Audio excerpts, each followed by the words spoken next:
தமிழ்நாட்டுல நான் சொன்ன மாதிரி 2026ல என் பிள்ளைய மாற்றம்னு சொன்னேன். இந்த மாதிரி ஆக்கிட்டேன். இனிமேல் தமிழ்நாட்டுல எந்த யாருக்கு பயமே வேணாம், தைரியமா நடக்கலாம். தமிழ்நாட்டு பெண்களுக்கு எல்லாருக்கும் பாதுகாப்பு இருக்கும். சொன்னதையும் செய்யும், பிள்ளை சொல்லாதையும் செய்யும். இது தமிழ்நாட்டுக்கு பாவம் கிடைச்ச வனப்புறம் ஜெய்.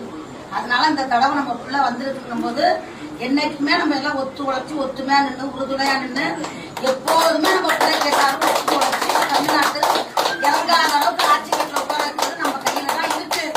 அதனால தமிழ்நாட்டு மக்கள் எல்லாருமே பயப்படாம இருக்கலாம். எந்த ஒரு தயக்கமும் வேணாம். எது வேணாலும் நம்ம வீட்டு கதவை கட்டுறப்ப போய் நம்ம பிள்ளைய கேட்பாங்கன்னு உங்களுக்கு நான் செய்யறேன். இது என்னைக்குமே மாற்றம் கிடையாது. தமிழ்நாட்டு மக்களுக்கு நான் தொண்டு செய்ய தயாரா இருக்கிறேன்.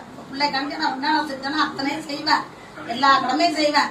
மீனவர்ல இருந்து பெண்கள்ல இருந்து பாதுகாப்புல இருந்து படிக்கிற பிள்ளைல இருந்து என்ன வேணுமோ வாங்கி வந்து நான் செய்ய தயாரா இருக்கிறேன். இது என்னைக்கே பிள்ளை மாறாது, மறக்கவும் முடியாது. என் பிள்ளை ஆட்சி அமைக்கத்தான் போகுது. தமிழ்நாட்டில் நடக்கத்தான் போகுது. எந்த தீய சக்தியை வெளியாக்கணும்னு நினைச்சோமோ அதை ஆக்கிட்டோம். இனிமேல் நம்மளுக்கு பயமே இல்லை. நம்ம கால் வைக்கிற இடம்னா வெட்டிதான்.